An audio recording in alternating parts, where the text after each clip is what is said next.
ایک تم اور تمہارے فرشتے ہوں گے، ایک اللہ کی ذات ہوگی۔ تم نے یہاں جس جگہ مہر لگایا تمہارے ہاتھوں میں یہ چیز نہ سمجھ آئے گی۔ سورت نمبر 36 سورت یاسین رکوع نمبر 4 پارہ نمبر 23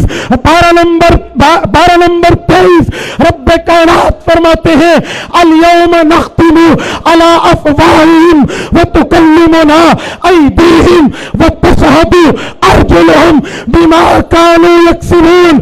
کہے لوگوں قیامت میں منہ پر موت لگا دی جائے گی، قیامت میں منہ بند کر دیا جائے گا، ہاتھ بولیں گے، پاؤں بولیں گے۔